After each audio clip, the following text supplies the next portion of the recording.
Bem, pessoal, boa tarde, sejam muito bem-vindos.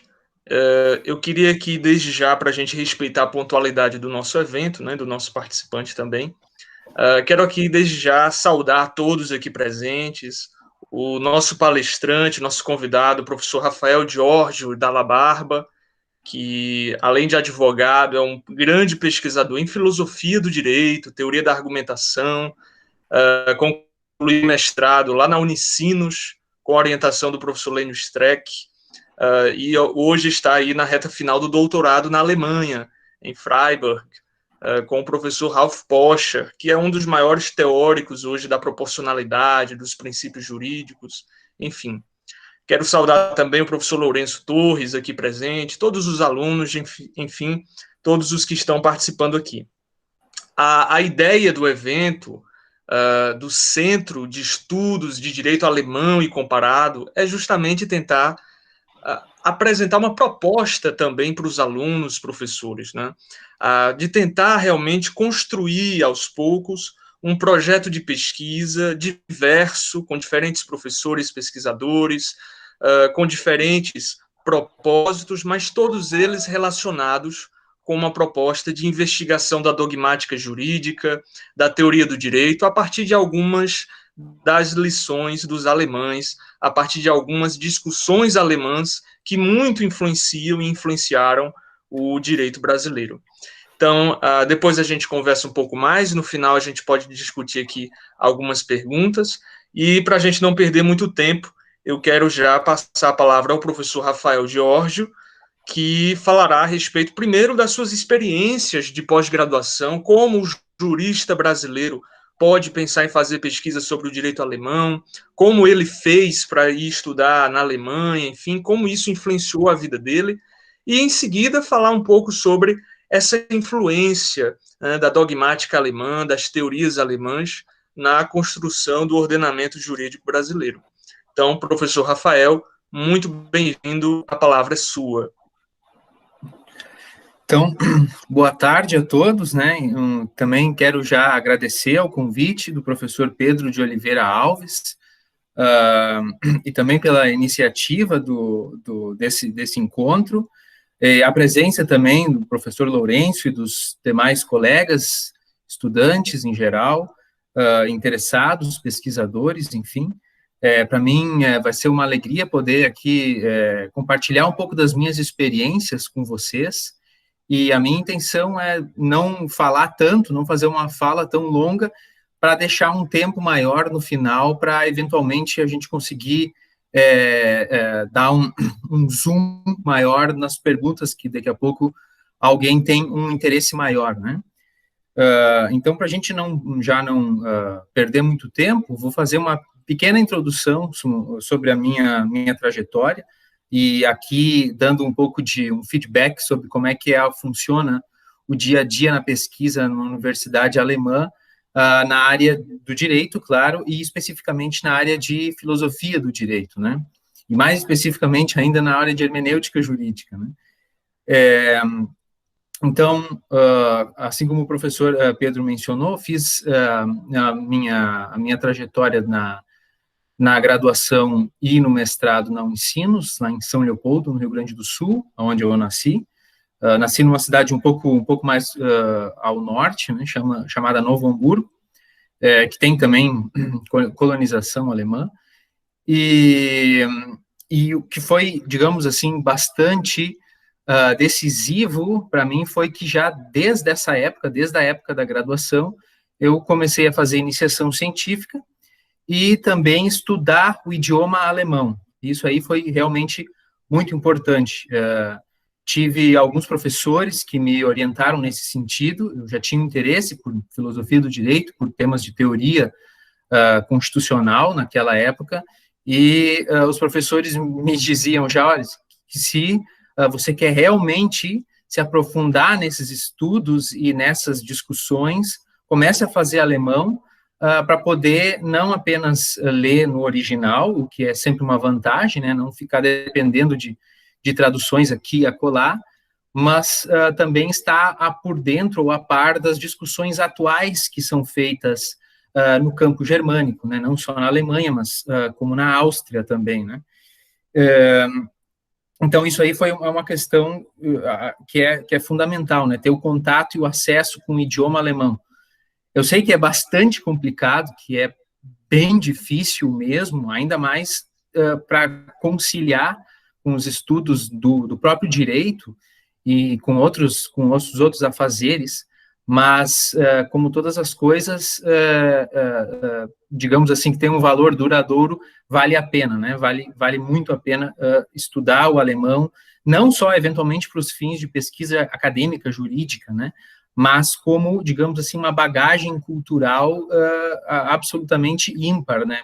Literatura, enfim, qualquer outra, ou outras áreas do campo do conhecimento científico, né? Eu acredito que a Alemanha, ela desponta mesmo na Europa pela sua excelência, né? Sociologia, por exemplo, também. Enfim, essa questão do idioma é bem importante. O pessoal me pergunta quanto tempo, mais ou menos, aí depende de quanto também é possível dar atenção para o estudo no nosso dia a dia. Mas, normalmente, demoram alguns anos, mesmo fazendo intensivos, demoram alguns anos para conseguir atingir um nível, digamos assim, que você consegue se comunicar sem precisar a todo momento estar pensando na palavra ou numa estrutura frasal que faça sentido. Mas é aquela coisa, né? Esses projetos, eles têm que ser pensados a médio e longo prazo, né? Assim, isso aí faz bastante diferença. E, enfim, a minha, digamos assim, chegada na Alemanha foi um processo bastante difícil, né? Foi penoso e um pouco, digamos assim, singular, né?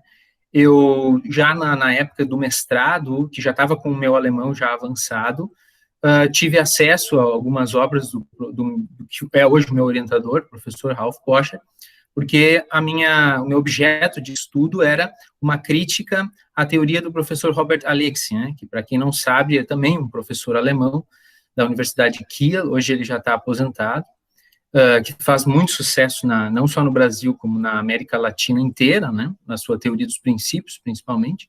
E a minha ideia, lá na época do mestrado, era tentar reunir quais eram as principais críticas que a teoria e a dogmática alemã fazia ao Alexy, em especial ao problema do assim chamado poder discricionário, né, o problema da indeterminação.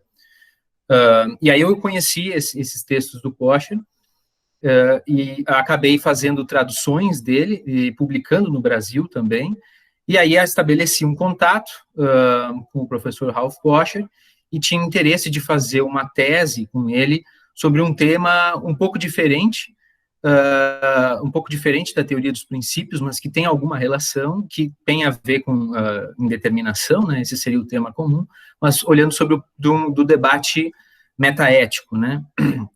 Essa é mais ou menos a minha tese atual. Se depois alguém que tiver interesse sobre a tese, a gente pode falar. Mas ela não é uma tese sobre Alexy, né? Especificamente sobre Alexy ou sobre a teoria dos princípios, embora existem esses pontos de contato, né? E, bom, o que mais poderia falar é a questão da subsistência aqui na Alemanha, né? Muitos estudantes, às vezes, conseguem bolsas de financiamento através de entidades de fomento como o DAD, ou o CAD, ou a CAPES, enfim. Esses são os meios tradicionais, mas eles não são os únicos, né? Aqui na Alemanha mesmo existem muitas fundações de apoio e amparo à pesquisa e a pesquisadores, inclusive estrangeiros, para realizar pesquisas aqui, seja mestrado, seja doutorado, seja um doutorado sanduíche, enfim, isso também são alternativas que no Brasil a gente às vezes não fica sabendo que existe, e sim, aceitam, evidentemente, se preenchidos alguns requisitos, vários requisitos, na verdade, mas que são abertos também para estrangeiros, né?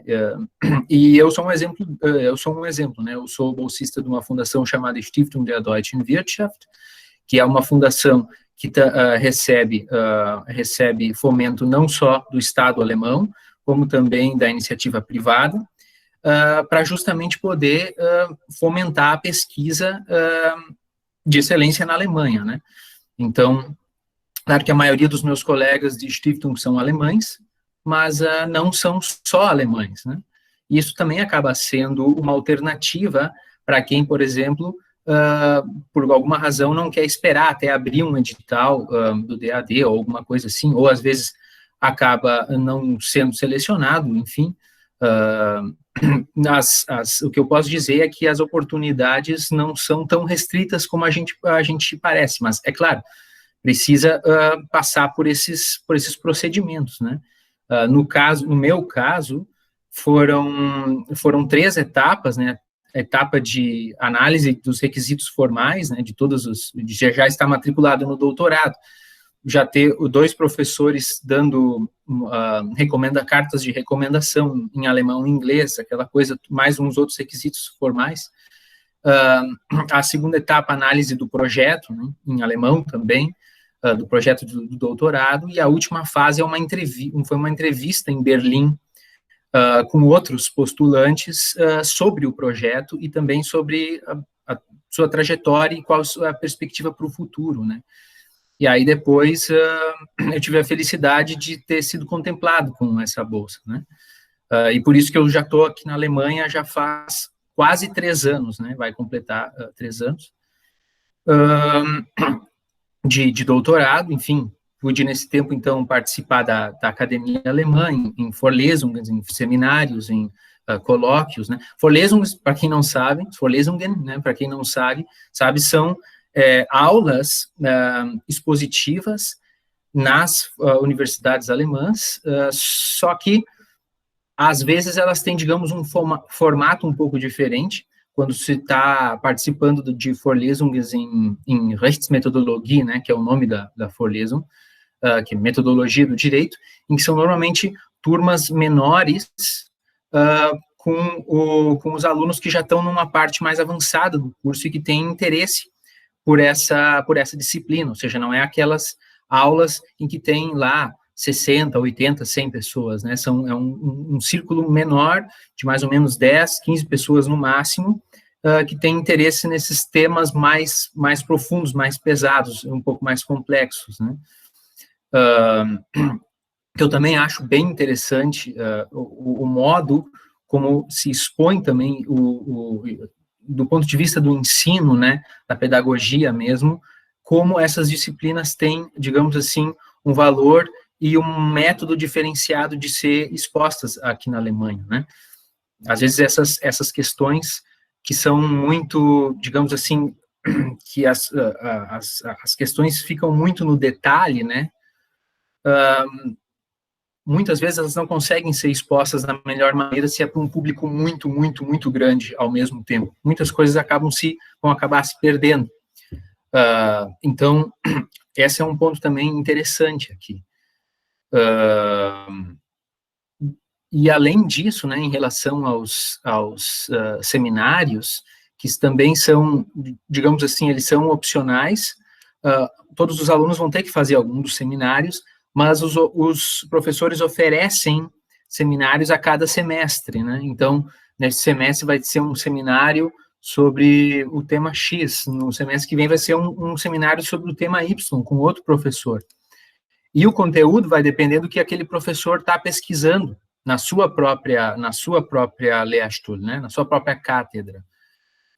Então, por exemplo, eu participei de um seminário do professor Poscher sobre Rechtsgeltung, né, validade jurídica. Naquele semestre ele estava pesquisando a discussão sobre validade jurídica, né.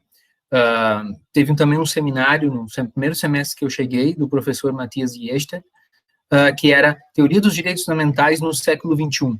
Então, não aquela perspectiva clássica, histórica das teorias dos direitos fundamentais, mas as teorias dos direitos fundamentais que surgiram de 2000 para cá, né? As que chegaram, digamos assim, estão agora chegando na discussão. E aí, cada semestre vai mudando, né? Eu me lembro que um semestre antes tinha também um colóquio sobre Carl Schmitt e Heidegger, que era o problema do nacionalsocialismo que ficava, digamos, em Hintergrund, né, no pano de fundo do pensamento de filósofos e de, enfim, teóricos do Estado, etc. Mas, então, só o que eu quero mencionar é que na Alemanha, depender do semestre, depender do professor e da Lehrstuhl, vai ser diferente os seminários que vão ser oferecidos, né? Eles vão ter um enfoque em determinados temas que não necessariamente vão ser os mesmos no próximo semestre.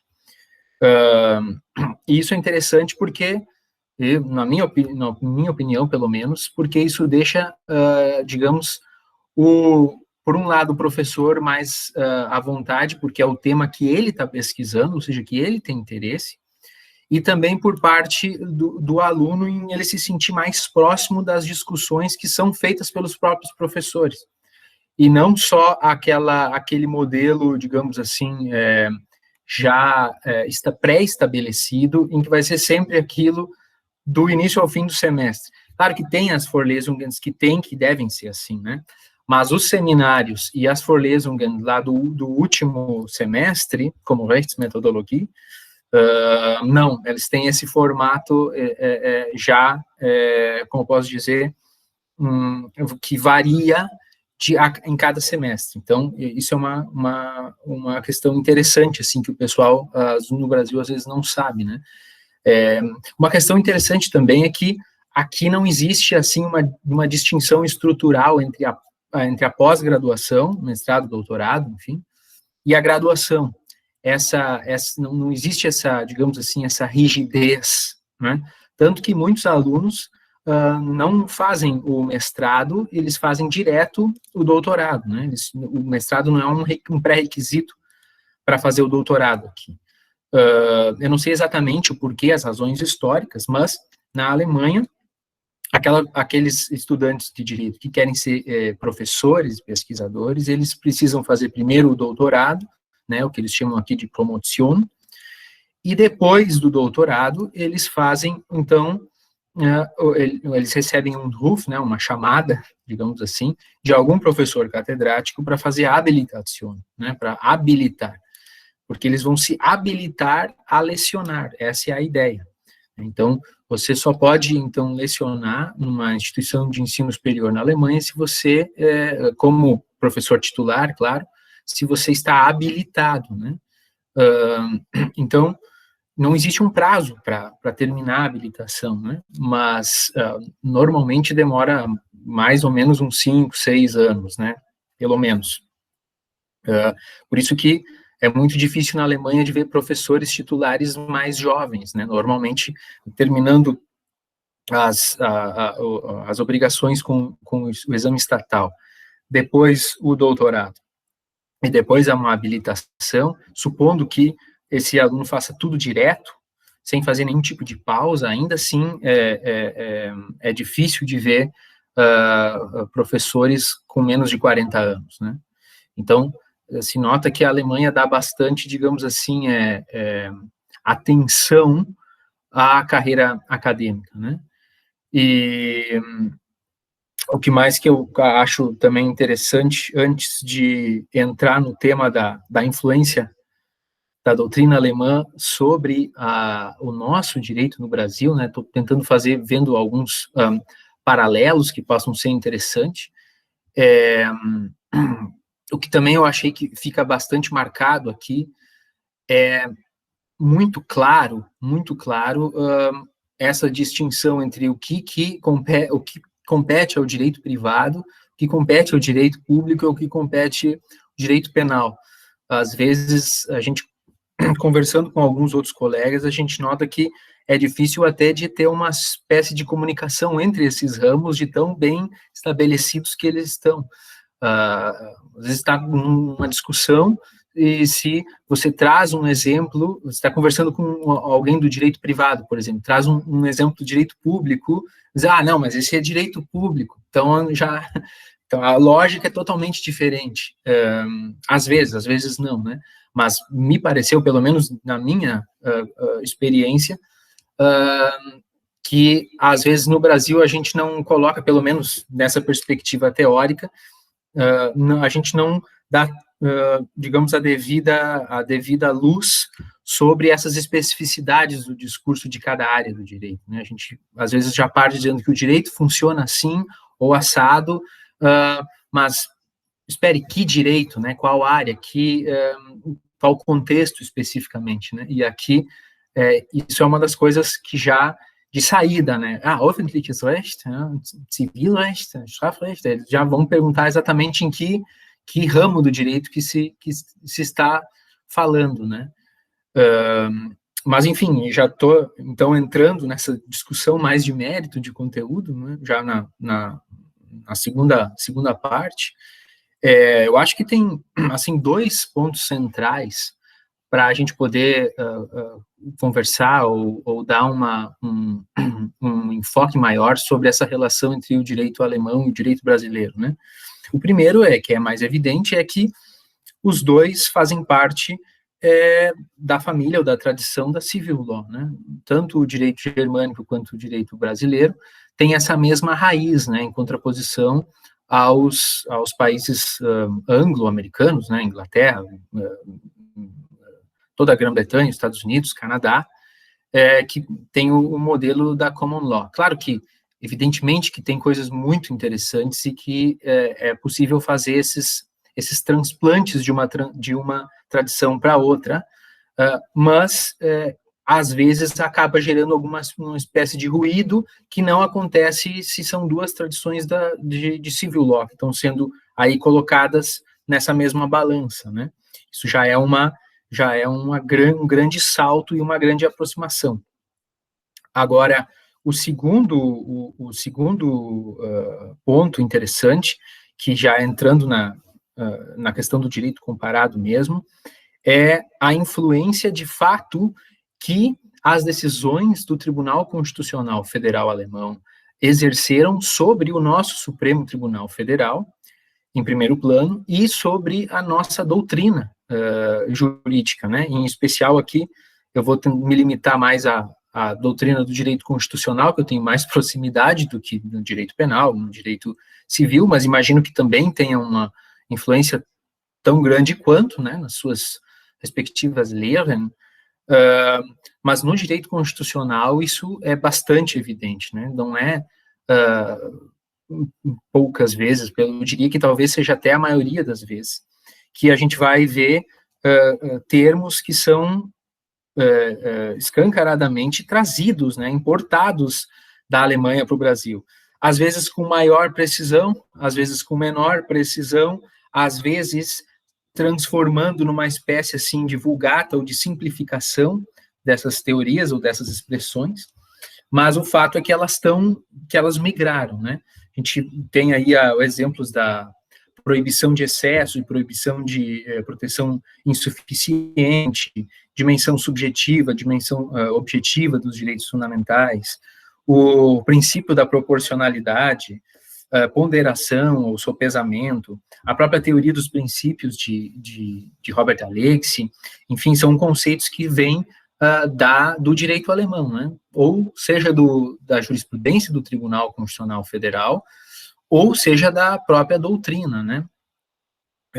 Uma outra coisa interessante também é que aqui está muito claro a diferença entre teoria dogmática e praxis nessa escala, né? Em que você tem 3 níveis de observação diferentes sobre o próprio fenômeno que é o direito.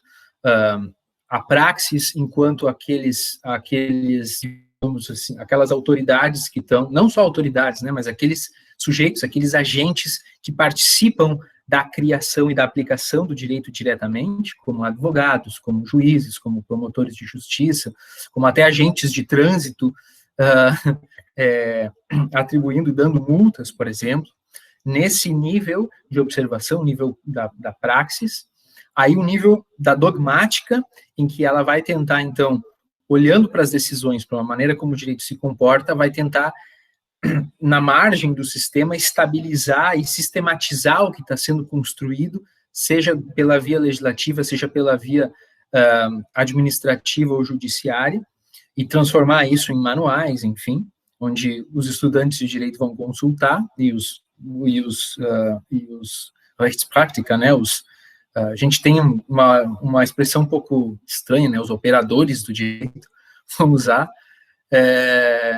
e um nível, digamos, mais abstrato, que é a teoria do direito, lato sensu, onde está a própria teoria do direito, a filosofia do direito, a antropologia do direito, a metodologia do direito, metodologia jurídica, enfim, que vão, então, olhar não só para a praxis, mas colocando como objeto de observação a própria dogmática também. E vão levantar outros tipos de pergunta, né?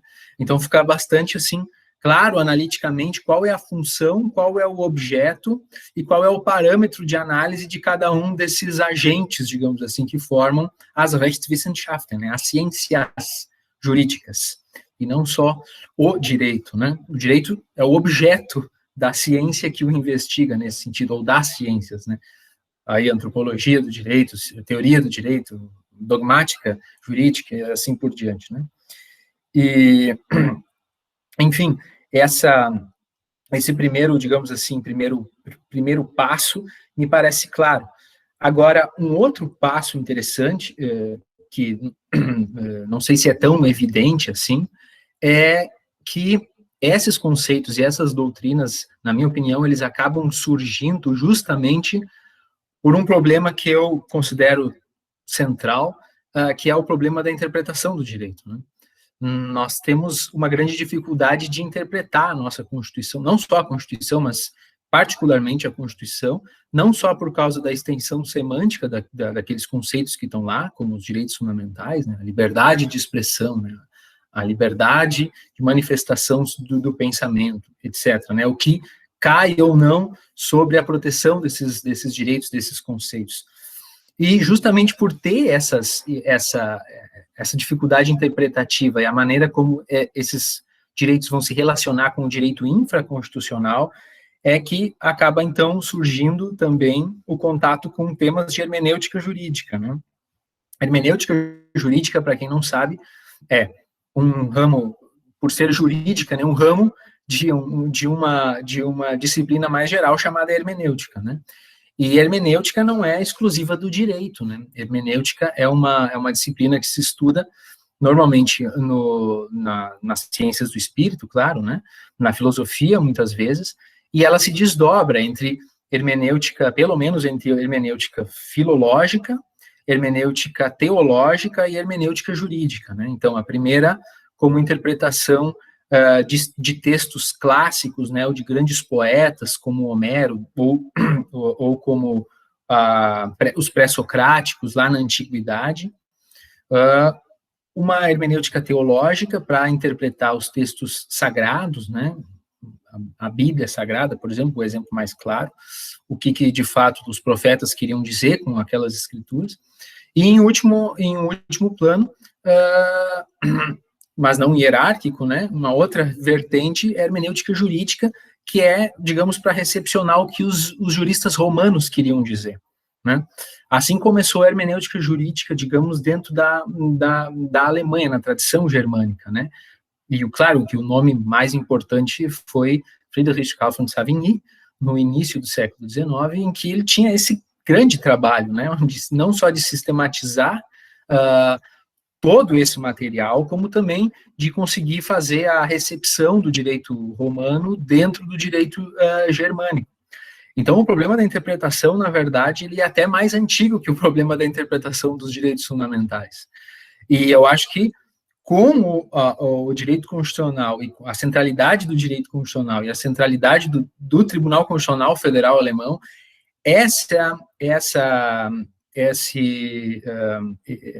como eu posso dizer, a presença de temas hermenêuticos que já estavam lá, pelo menos desde o início do século XIX, ficam ainda mais escancarados, porque agora tem esse problema de fazer a interpretação desses direitos constitucionais e ver como eles se relacionam com o direito infraconstitucional. uma coisa que lá na época de Savigny não existia, né? Se o problema já era grande naquela época, parece que ficou talvez até maior hoje em dia, onde nós temos aí uma série de outros sistemas sociais, inclusive, trazendo novos problemas de interpretação, né? Sistema político, sistema econômico, sistema social, etc. A sociedade ficou também muito mais complexa, e isso acaba atingindo, né, a questão dos problemas da interpretação, né? Enfim, também se discute a discussão sobre mutação constitucional, por exemplo, né, como ocorre essa transformação dos significados com o tempo e com a transformação da sociedade, né? Enfim, são todos temas que fazem parte do núcleo das discussões em hermenêutica jurídica, né? E, por tabela, a Alemanha também se destaca não só nos temas jurídicos propriamente ditos, né, de dogmática, como em hermenêutica também, né? Em hermenêutica geral e em hermenêutica jurídica. Então, se a gente for voltar para o próprio Savigny, ele deixa claro em algumas passagens que foi inspirado por Friedrich Schleiermacher, né, que era um pastor protestante que estava com esse problema hermenêutico também em relação à Bíblia, né? Ou seja, o que de fato os profetas ou o próprio Jesus Cristo queria dizer com determinadas passagens, né? Como devemos interpretar a Bíblia aqui? E é o mesmo problema que os juristas têm, porém com outro objeto. E ele desenvolve uma determinada tipo de hermenêutica, né? Claro, e introduz alguns conceitos que são trazidos para hermenêutica jurídica também, via Savigny e via autores que vieram depois. E, claro, de lá para cá, vários outros autores, outros tipos de abordagem, né? Nós temos, por exemplo, a hermenêutica filosófica de Gadamer, que foi também bastante influente na segunda metade do século XX, aqui na Alemanha, já traz um outro tipo de abordagem hermenêutica, já bastante influenciada por Heidegger, por Husserl, por outros autores, né, mas todos da tradição germânica, e vai aparecer muito forte em Joseph Esser, né, que também é um autor que fala em normas e em princípios, né, foi um civilista alemão, bastante importante, e Karl Larens, né, que também, digamos assim, fez talvez uma das maiores contribuições depois de Savigny para a metodologia jurídica, compilando essa história da metodologia jurídica e trabalhando isso não só no direito privado, onde ele era, digamos, expert, mas também em alguns aspectos do direito público. Então, só mais ou menos para já chegar ao fazer uma conclusão geral, me parece que esses temas do direito constitucional, dos direitos fundamentais, estão umbilicalmente ligados ao problema da interpretação deles, né, da interpretação dos direitos fundamentais. E o problema da interpretação, então, conecta com essa tradição da metodologia jurídica e da hermenêutica jurídica. E nesses aspectos aí, nós, brasileiros, eu acho que temos ainda muita coisa a aprender, muita coisa a discutir, e muita coisa também a aprimorar, porque normalmente a gente, em primeiro lugar, claro que sofremos com um aspecto da língua, né, da distância temporal, da distância física, claro, mas por outro lado, às vezes, o modo como nós, digamos, traduzimos e colocamos isso no debate nacional acaba também vulgarizando e simplificando muitas coisas ou tirando fora do contexto. E isso acaba nos prejudicando também. E se assim o é, então eu acho que o nosso, digamos assim, dever é, de alguma forma, tentar, de fato, entender, e isso é uma questão hermenêutica, entender como, em que contexto que se colocam essas discussões na Alemanha, em primeiro lugar, sem nos colocarmos como se estivéssemos participando disso, porque isso vai causar algum tipo de problema. depois. Em primeiro lugar, então, saber mais ou menos descrever o que está acontecendo, e depois só que tiver muito claro, a gente pensa como que isso pode ser transposto para os conceitos e para a discussão do Brasil, né? Para a discussão do debate brasileiro. O que fica, o que fica na Alemanha, porque talvez aqui mesmo algumas coisas não param em pé, o que de fato vale a pena discutir e levar adiante na Alemanha, porém, que por alguma questão histórica não vai fazer sentido no Brasil, esse é o seu segundo requisito, e aquilo que de fato fazem sentido na Alemanha e de fato fazem sentido também discutir no Brasil. Aí sim, mas a gente tem que ter bem claro, digamos, esses Voraussetzungen, né? Esses pré-requisitos para a gente poder, de fato, conseguir aí sim ter um ganho dogmático, um ganho teórico, para trabalhar dentro do direito brasileiro. Então, eu tinha programado mais ou menos 40 minutos, acho que cumpri mais ou menos dentro do prazo, que o meu está 39, não sei como está vocês aí, mas, enfim, vou deixar esses últimos minutos finais para a gente poder, levantar perguntas ou ter alguma conversa mais informal a respeito de alguma questão. Fico aí totalmente à disposição e já também agradecendo novamente pelo convite. Obrigado. Excelente, professor Rafael, muito bom. Agradeço demais em nome da universidade, do grupo de pesquisa do SEDAC, agradeço demais sua fala, sua participação, muito importante para a gente. Antes de mais nada, eu queria já talvez passar a palavra para o professor Lourenço, que fez aqui uma pergunta procedimental sobre seleção e sobre cursar disciplinas lá, se necessariamente você apenas cursa em alemão, ou se poderia cursar também espanhol e inglês. Mas o professor Lourenço é com ele que eu divido as disciplinas de hermenêutica jurídica aqui. Então, o professor Lourenço está mais alinhado à escola da retórica, da tópica, de Fiveck, de Bauweg, enfim, mas é personagem muito importante do nosso grupo e é também um dos professores orientadores do nosso centro de pesquisa que a gente está tentando construir. Então, professor Lourenço, boa tarde também para você. Boa tarde, professor. Obrigado. Realmente é uma satisfação estar com vocês, ouvir o professor Rafael Della Barba, que já tinha encontrado em outras ocasiões, claro, como ouvinte. Eu fiz essa pergunta, professor Della Barba, exatamente porque nós estamos com vários alunos aqui, também estamos gravando a nossa apresentação de hoje e outros alunos também poderão assisti-la, né, posteriormente, em algum outro horário. E aí, obviamente, existe sempre uma curiosidade, né? Será que eu só conseguiria estudar na Alemanha se eu souber alemão? Obviamente e certamente o estudo do alemão é extremamente importante, eu diria assim que logo de início, né, do pensamento acadêmico dos jovens, mas será que se eles pudessem, por exemplo, só com espanhol e inglês, ainda seria possível cursar alguma coisa aí na Alemanha, meu querido? Obrigado pela pergunta, né? E já vou dizer que a minha experiência, pelo menos, né, é que, em primeiro lugar, o espanhol, überhaupt nicht, né?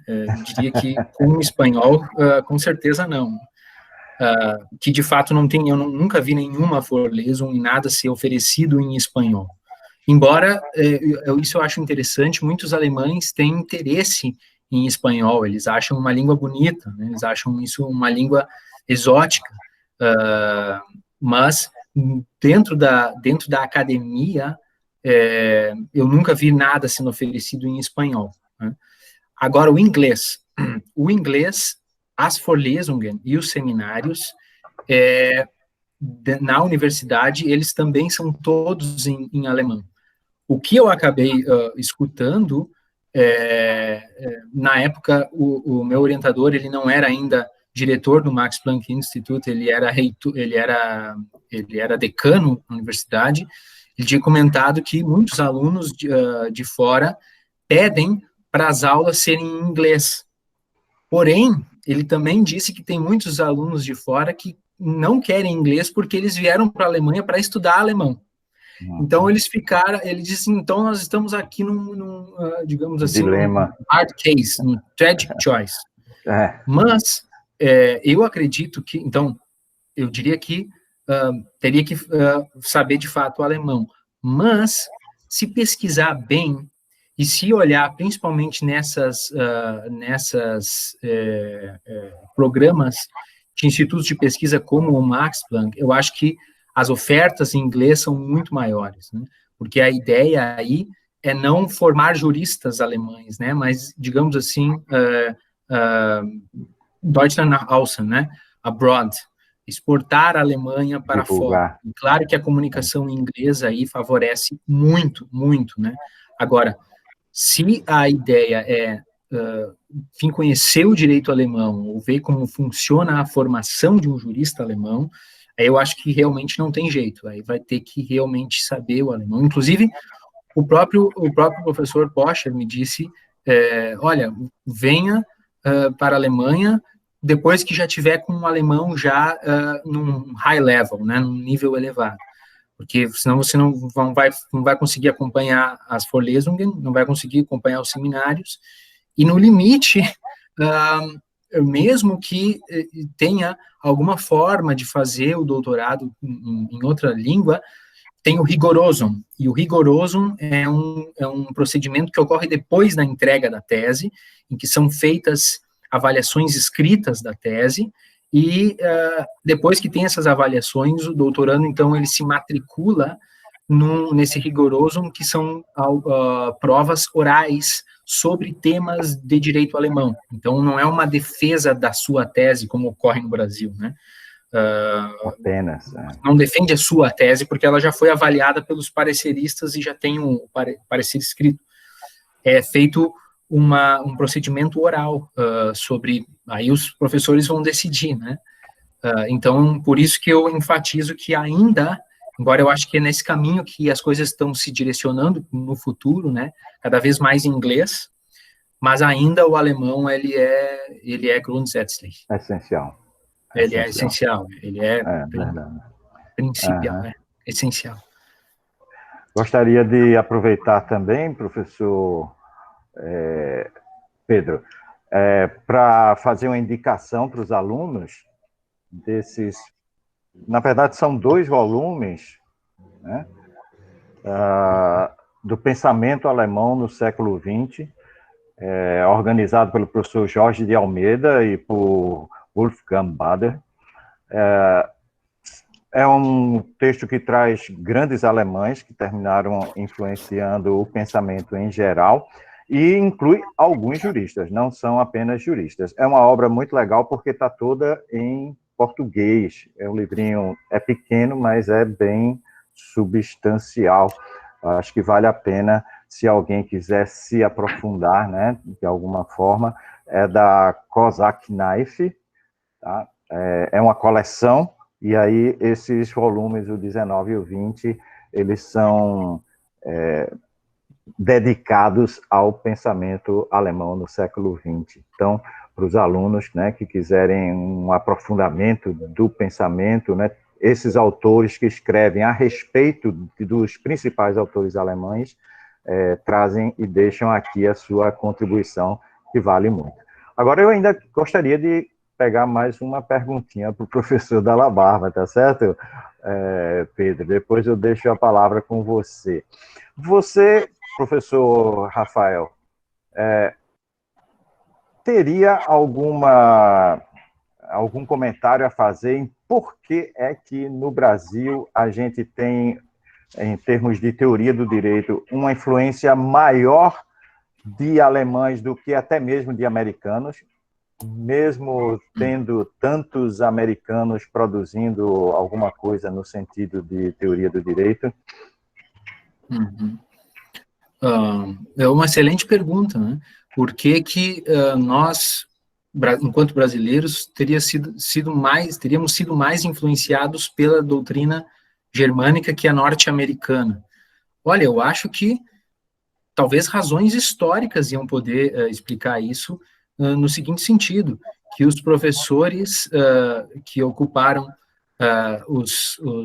digamos, as nossas Lehrstuhl brasileira tinham algum interesse maior por autores e juristas alemães que norte-americanos, e isso provavelmente se deu também por essa afinidade de tradições, de civil law com civil law também. Não só alemães, né? Mas a gente vê doutrina francesa, italiana no processo, espanhola no direito penal também. Talvez razões históricas, aí uma pesquisa empírica com mais detalhes poderia mostrar a influência dos nossos professores em relação aos norte-americanos, embora hoje em dia eu vejo que tem bastante professores com interesse na doutrina, tanto em teoria quanto dogmática, né, pelos norte-americanos, né, o debate Hardworking, por exemplo, né, ou outros autores, né, Cass Sunstein agora está sendo ventilado também, na discussão sobre instituições, enfim, acho as duas experiências bastante válidas, né, as duas eu acho bastante válidas, mas, claro, pontuando bastante esses requisitos para saber se fazem ou não sentido dentro do Brasil. Agora, especificamente por quê, aí eu acho que a gente precisa fazer uma pesquisa histórica mais específica para a gente ver por que teve esse maior direcionamento em relação à tradição germânica do que a norte-americana. Obrigado, professor. Deixo agora a oportunidade para as outras perguntas. Boa tarde. Professor Lourenço, muito obrigado pela participação, pela indicação do livro também. Inclusive, comentando sobre isso do espanhol, lembrei de João Maurício Adeodato, que é um dos pernambucanos que talvez mais tenham vivido a pós-graduação na Alemanha também, com os pós-doutorados dele.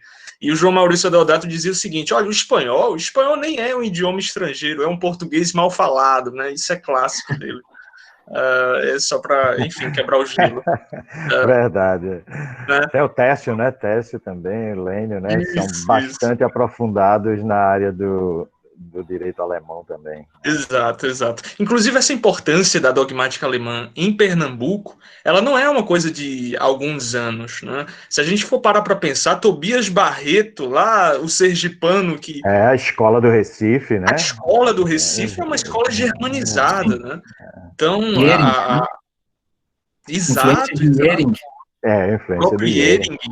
Enfim, várias teorias alemãs estão aqui percorrendo as ruas do Recife há bastante tempo, né? E mais recentemente Marcelo Neves, o próprio João Maurício Adeodato, enfim, professores que fizeram os alunos da UFPE e outras universidades posteriormente, inclusive na Uninasal, lerem textos alemães, ainda que traduzidos, né? E só para alguns alunos de graduação não ficarem também receosos, né? Poxa, eu não sei nada de alemão, então não vou fazer nenhuma pesquisa sobre direito alemão. Mas vejam, para fins de iniciação científica, um TCC, talvez alguns cursos de verão na Europa, talvez algum sanduíche no futuro, talvez seja possível utilizar o inglês, ou há algumas obras traduzidas. A questão, inclusive, que eu queria ressaltar é porque é claro que a gente, sem conhecer o alemão, a gente não vai ter, talvez, o poder de dizer, poxa, essa leitura, essa interpretação que o Lênio Streck está fazendo de Gadamer, eu discordo. Né? Mas, para isso, você precisa conhecer Gadamer, as obras dele, e nem sempre todas as obras do autor estão traduzidas. Então, a gente fica limitado, por outro lado, né? Então, só salientar isso. Mas, claro que, a depender da pesquisa, da delimitação que você usa, uma iniciação científica, etc., dá para a gente se socorrer de algumas traduções, e é para isso que servem também os professores orientadores, né? Para tentar salvar um pouco o caminho do aluno. Temos aqui uma pergunta do Roberto, não sei se o Roberto é graduando, não sei o que ele é, mas ele pergunta o seguinte, Roberto Dário: boa tarde, professor Rafael. Em sua tese, você diz que não fala sobre o Alexi, mas sobre um debate metaético dentro da teoria dos princípios. E aí, aproveitando, no entanto, o próprio autor e seguindo uma linha temporal, me parece, ele questiona sobre uma possível influência, talvez, se ele teria bebido na fonte de Dworkin, um não alemão, um autor não alemão, enfim. Será que houve, você, como conhecedor das obras de Alexis, houve uma influência dele? Porque Alexis é um autor bem influenciado por Kant, Habermas também, enfim, mas ele também bebeu em Dworkin. Como foi essa influência? Como tem sido também a influência dos autores alemães dos norte-americanos, né? De certo modo, ampliando até a pergunta. Em relação à tese, a discussão metaética ali, ela não está dentro da teoria dos princípios, ela está fora da teoria dos princípios, embora a gente possa fazer uma construção aproximando os dois debates, só para deixar claro, acho que eu não me expressei bem ali atrás no início. Em relação ao Ronald Dworkin, né, e ao Robert Alexis, o que eu noto é que, assim, no Brasil, muitas vezes, a gente coloca os dois autores numa espécie de mesmo balaio, né, como se eles fossem, digamos assim, irmãos teóricos, né? E se a gente for olhar com maior atenção, a gente vai ver que não, né? Que são dois modelos diferentes de pensamento, né? Embora os dois falem em regras e princípios, talvez essa seja uma das únicas aproximações. E mesmo a distinção regras e princípios em Dworkin é diferente da distinção regras e princípios em Alexis. Então, se a gente for usar a palavra foi influenciado por, no sentido de cita como nota de rodapé e usa essa mesma distinção, mesmo mudando a concepção delas, aí sim a gente vai dizer que Alexis foi influenciado. Mas se por influenciado a gente quer dizer, de fato, monta o seu pensamento inteiro baseado no pensamento de outro autor e leva ele adiante, aí eu diria que não. Acho que aí, nesse sentido, ele não foi influenciado, né? Existe só categorias, né? São só categorias que o Alexis puxa para o debate dele na Alemanha de Dworkin, mas ele não é tido como um dworkiniano, né? Ele não é alguém que defende uma tese de que o direito seria uma integridade, né?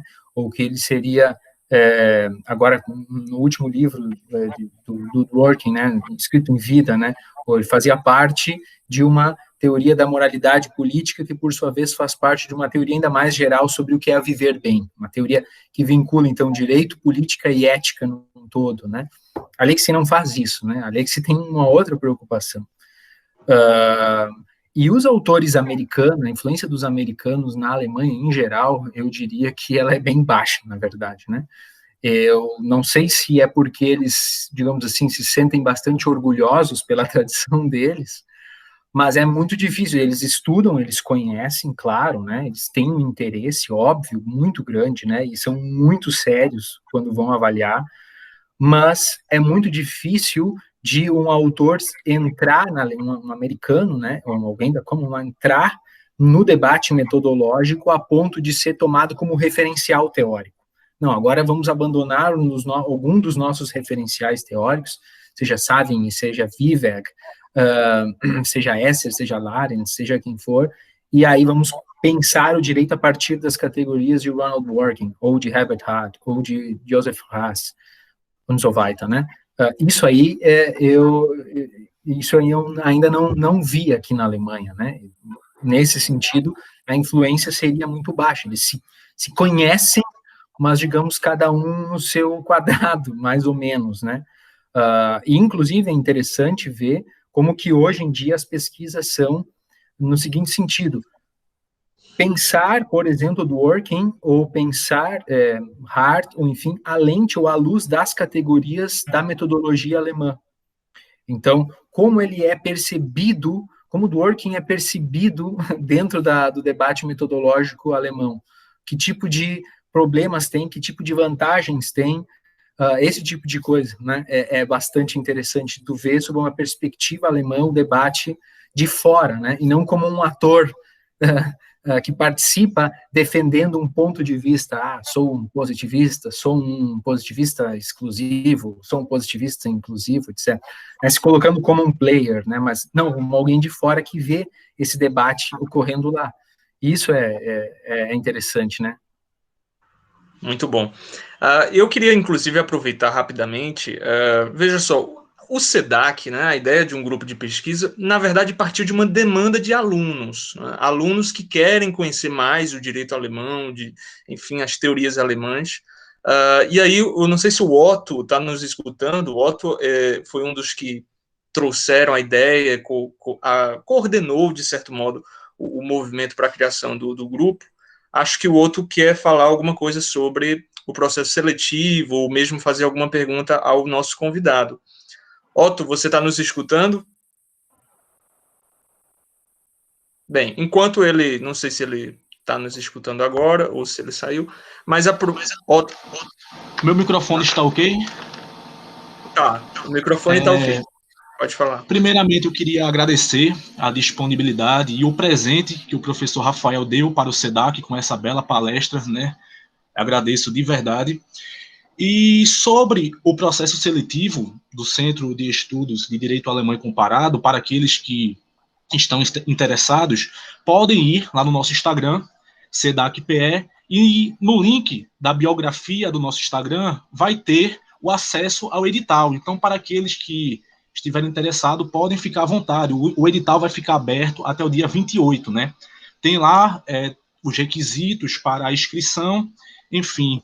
Além disso, eu queria fazer uma pergunta ao professor Rafael, ele que tem uma bipolaridade de experiência, por assim dizer, fez a graduação aqui no Brasil, o mestrado também, concluiu aqui, e está agora estudando doutorado com o professor Ralf Poscher, na Alemanha.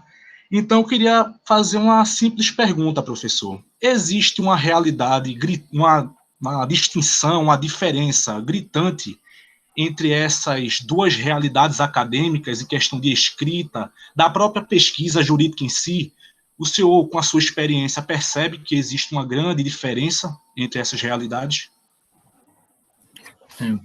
Obrigado pela pergunta. Sim, eu acho que tem uma diferença bastante incisiva entre as duas maneiras, né?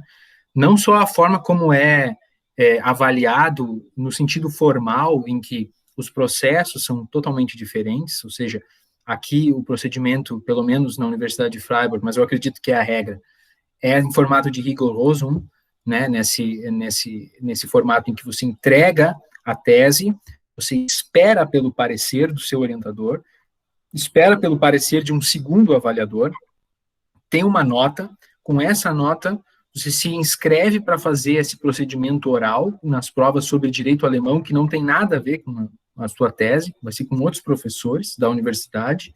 Depois tem ainda uma entrevista com o próprio orientador aí sobre a própria tese, mas depois só que já tiver passado essas etapas, e aí o final a entrega do título, né, com uma nota geral, englobando todas as notas, né. Não só isso, mas eu noto que no Brasil, digamos assim, a questão substancial da avaliação, ela é muito mais dependente, ou digamos, variante da própria banca, né, da própria pessoa dos avaliadores. Ele varia muito de lugar para outro e varia muito também de quais são o grau de exigência de um para outro.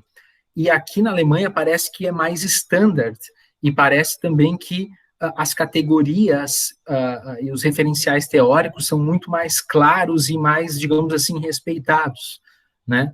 Nesse aspecto, eu noto que a gente tem isso ainda, talvez por esse problema de clash de tradições que nós temos, mas muitas vezes um trabalho, por exemplo, orientado numa linha germânica, por exemplo, quando ele é avaliado sobre algum avaliador que segue uma linha da tradição norte-americana, parece que essas categorias elas querem se sobrepor sobre esse trabalho, porque justamente não tem esclarecimento semântico sobre o que cada conceito significa.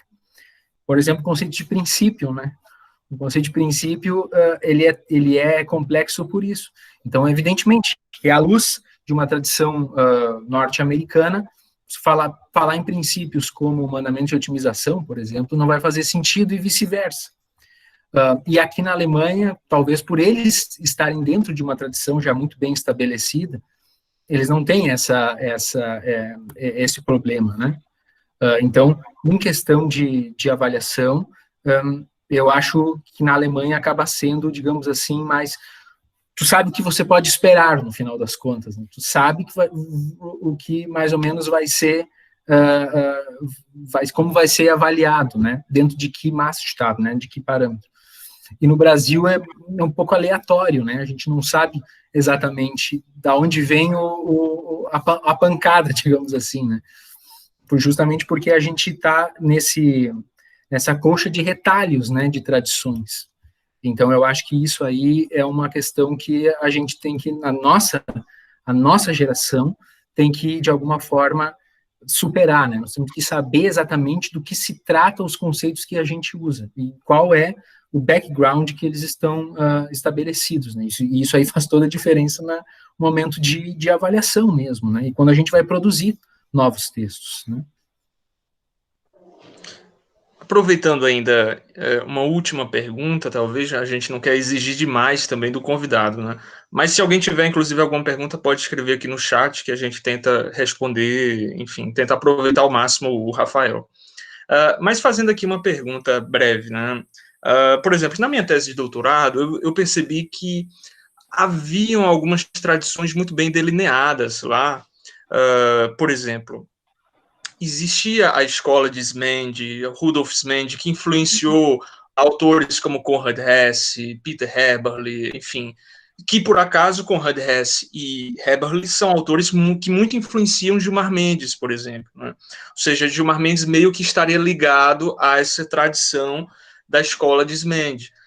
Enquanto outros autores que geralmente criticam a escola de Smend, por exemplo, autores como aqui, Leonardo Martins no Brasil, Dmitry Dmulis, né, que são autores que bebem muito de Bernhard Schlink, por exemplo. O próprio Ralph Poscher bebe muito em Bernhard Schlink, que, por sua vez, faz parte de uma tradição, talvez, liberal de Björkenfurt, né, que fez aquele resgate de Carl Schmitt com muitas transformações, de certo modo, uma certa adaptação, enfim, me parece que é meio que uma outra tradição também teórica dentro da dogmática alemã, da teoria alemã, e por aí vai, né? Você tem o pessoal luhmanniano da teoria dos sistemas, enfim, tradições específicas que aqui no Brasil nem sempre são tão fáceis de identificar, né? Aqui no Brasil, alguns autores muitas vezes querem juntar um argumento sei lá, do Konrad Hesse e um argumento do Björkenfurt, que talvez sejam parecidos, mas oculta-se a premissa de que são autores de tradições diferentes que talvez discordem no argumento seguinte, né? Ou seja, você acaba fazendo talvez uma colcha de retalhos ou pegando argumentos que parecem semelhantes e vai juntando, porque são todos autores alemães. Então você acha que está todo mundo falando a mesma coisa, né? E aí eu queria saber, a pergunta é muito mais uma provocação, se na Alemanha é fácil de fazer essa demarcação com os autores mais recentes, né? Com a galera que está terminando agora, que está defendendo agora esses trabalhos. Se de fato há essa demarcação entre escolas, tradições, ou se realmente é um debate mais aberto, com vários autores, da forma como nós fazemos, de certo modo, né? Excelente pergunta, né? Eu acho que eu teria que pensar bastante, assim, para dar uma resposta convincente à altura dela, né? Mas realmente bastante provocativa, porque se a gente for ver, a tendência é que ocorra, digamos assim, uma maior ramificação de autores, né? E que as linhas acabem não ficando tão presas. E essa seria, digamos assim, a minha primeira reação à sua pergunta, de uma maneira pouco refletida, né? Essa seria a primeira reação. Não, as linhas vão começando a cada vez se juntar mais e essas tradições não ficam tão claras. Porém, ultimamente o que eu tenho visto, mas na minha experiência, né, assim, empírica, né, é que muitos dos que estão vindo, assim, digo, colegas e conhecidos que estão terminando a habilitação, por exemplo, ou que habilitaram recentemente, estão fazendo o caminho contrário, né? Querem justamente fazer uma retomada a esses clássicos, querem fazer uma retomada a Birkenförde, ou uma retomada a Ismênides, para deixar muito claro, muito delineado de que tradição eles vêm falando, né? Um colega que tem uma Vertretung em Göttingen, por exemplo, publicou um texto agora recentemente sobre a teoria, interpretação e dogmática em Ernst Wolfgang Birkenförde, né, fazendo essa retomada e trabalhando com as categorias que ele, enquanto juiz constitucional, introduziu em algumas decisões do Tribunal Constitucional Federal Alemão, dizendo, olha, Birkenförde, naquelas críticas dele sobre o caráter expansivo e até autoritário, às vezes, do tribunal, ele estava totalmente certo, e foi dado pouca atenção àquela crítica dele. Então, há diversas tentativas de retomada também. Aí nós teríamos que, de novo, fazer uma pesquisa empírica para saber, de fato, o que está sendo, digamos, entrando agora na pauta, na praça, se há uma tendência maior de esqueçamos as tradições e vamos trabalhar com as categorias do debate atual, Hegel, Sieb, Ismênides, Birkenförde, Kelsen, outros, ou não, ou dizendo, não, vamos voltar lá atrás e retomar essas tradições para deixar muito claro o que a gente está querendo colocar agora em pauta, né?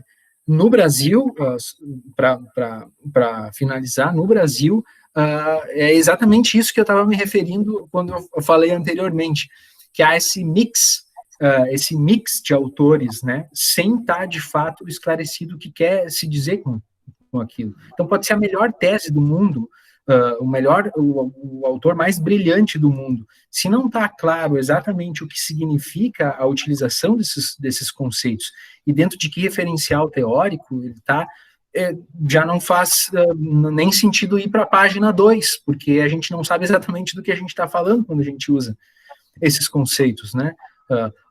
Aí você tem que aplicar o princípio tal, a regra vai ser afastada pelo princípio X ou tal, mas o que é o princípio? O que significa isso e como ele se comunica com regras? E mais, existe uma diferença entre regras e princípios e o que significam regras? E assim por diante, uma série de perguntas. Então, diria mais ou menos isso, né? A gente teria que fazer uma pesquisa aí empírica, porque contra-intuitivamente eu diria que, olha, é possível que estejamos enganados e de fato pode ser que os novos atores aí do debate estão querendo fazer essa retomada maior mesmo. Mas é excelente provocação, né? Excelente, excelente. Muito bom. A Tainá, ela está pedindo aqui sugestões de leituras de livros para aqueles que desejam iniciar os estudos sobre o direito alemão, né? Sobre o direito... Deu? Alô? Do Arthur Kaufmann, né? Eita, não sei se minha conexão... Se vocês estão me escutando. Tem uma pequena travada. Travada, repita, por favor. Não, a pergunta da Tainá, né, que é a pergunta pedindo as sugestões de leituras, e eu, inclusive, já faço uma sugestão de um livro organizado por Arthur Kaufmann e o Winfried Hassemer, né, que é Introdução à Teoria do Direito, Filosofia do Direito, alguma coisa assim, publicada pela Fundação Gulbenkian, aquele livrinho vermelho, que é muito bom, eu gosto muito dele, já faço essa indicação, o Rafael vai falar daqui a pouco também. E tem aqui uma outra questão, uma outra provocação do Roberto. Ele diz o seguinte: como foi lembrado por mim, tivemos no passado Tobias Barreto, a Pontes de Miranda, expoentes de uma tradição jurídica comparada Brasil-Alemanha, e hoje, se conseguimos observar algum autor, filósofo brasileiro com esse viés, né? Um embaixador, talvez, enfim. Se algum filósofo brasileiro semelhante a Tobias, semelhante a Pontes de Miranda, estariam aí como expoentes da tradição jurídica de direito comparado no...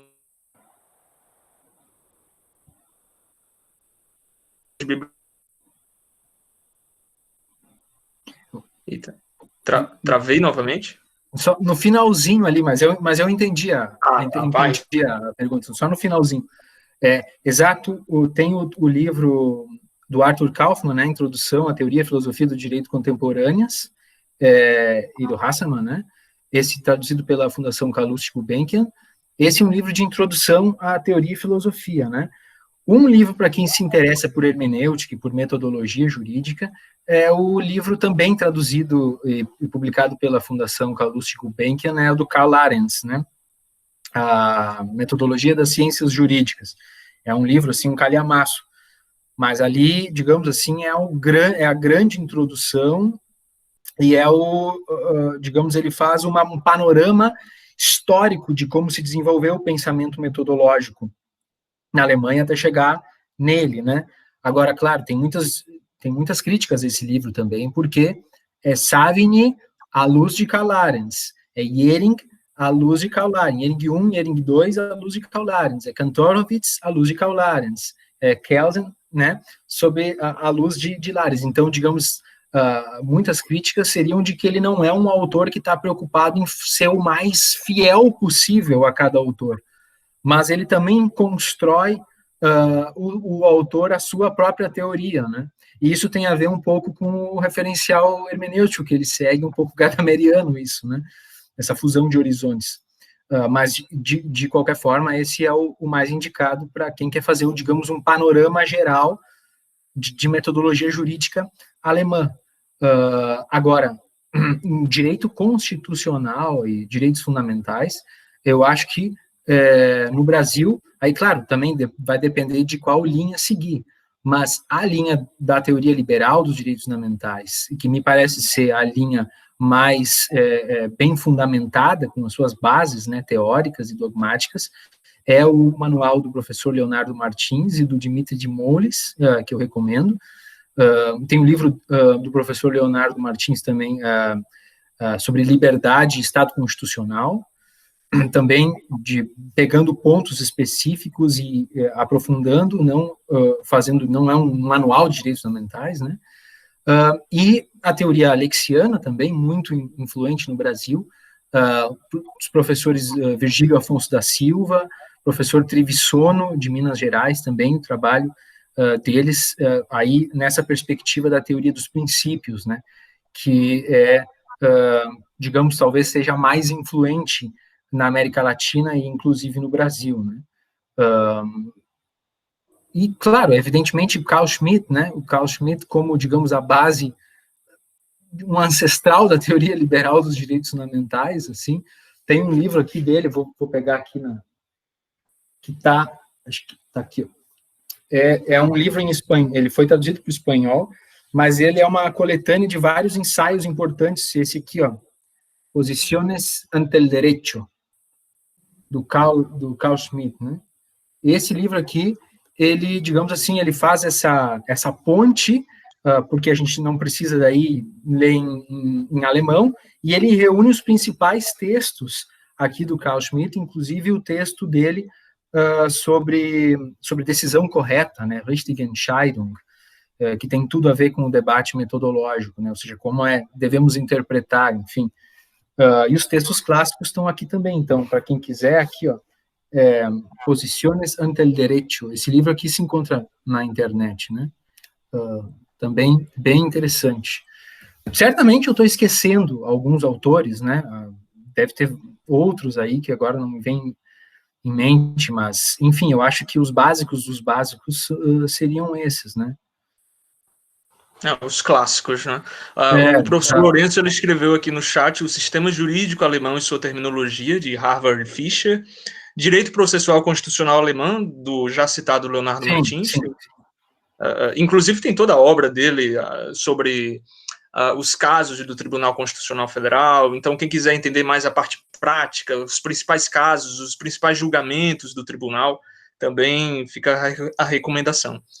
E aqui Renato Bernarduzzi, Introdução ao Processo Civil Alemão também, e claro, vai depender da área, também há bons livros sobre direito penal germânico, inclusive tem aquela editora agora, não sei se é a Marcial Pons, que está com vários autores sendo publicados em alemão, autores alemães publicados em português agora, enfim. Vai depender do ramo, vai depender do seu objeto de estudo também, mas esses livros citados pelo Rafael servem para dar essa visão geral das principais teorias, dessa construção do direito por lá, né? Alguém quer fazer mais algum comentário, algum encerramento, algo do tipo? Não? Então, professor Rafael Giorgio Dalla Barba, para a gente não desgastar muito você também, a gente vai precisar de você em outras oportunidades. Eu queria aqui, mais uma vez, agradecer de verdade, tá? Muito importante essa comunicação, você está aí na Alemanha, vivenciando, vendo de perto como as coisas funcionam, e essa experiência, essa troca de experiências é fundamental para a academia, né? Então, muito obrigado pela tua participação, espero, em breve, inclusive ainda nesse semestre, a gente vai conversar ainda com o Leonardo Martins em outra live, sobre um tema específico de justiça constitucional, e acompanhem o SEDAC, o Centro de Estudos que a gente está montando. A ideia é que a gente possa fazer muitos outros eventos e muitas publicações futuras também sobre as questões. Então, Rafael, muito obrigado. Passo para você fazer as suas considerações finais e, em nome de todos que fazem a Uninasal, em nome de todos que fazem o grupo de estudos, muito obrigado. Queria agradecer pelo convite, né, e pela oportunidade de estar aqui compartilhando com vocês também as minhas experiências e poder falar um pouco da pesquisa, das coisas que a gente faz todos os dias, né, e também dizer que eu aprendi também agora com vocês um pouco, e é um processo construtivo dos dois lados, entre perguntas e respostas, questões provocativas, né, no excelente sentido da palavra, só assim a gente vai para frente, né, e eu acho que essa pandemia, se teve um lado bom dela, foi conseguir aproximar as distâncias, né, porque aqui na Alemanha a gente nota que é um país tão pequeno e que existe uma comunicação muito maior em relação ao nosso, que é um país continental e a gente não se comunica muitas vezes, né? Claro, a distância é gigante, mas nós temos que usar essas ferramentas para fazer isso com mais frequência e para poder, eventualmente, sempre contribuir com a pesquisa do outro, levantando críticas, objeções, dando novas referências, enfim. É um caminho, né, de uma estrada que vem duas vias, né, duas mãos. Então, eu também quero agradecer e fico aí totalmente à disposição, se alguém quiser mandar e-mail com outras dúvidas, com outras perguntas, com outras críticas, enfim, fico aí à disposição de vocês e parabenizo, então, pela iniciativa do grupo também, dos organizadores, e, enfim, de quem está envolvido nessa trajetória acadêmica aí. Obrigado e boa tarde aí para vocês, que já é a noite. Perfeito. Vou encerrar então a gravação. Agradeço demais todo mundo. O professor Lourenço também, que teve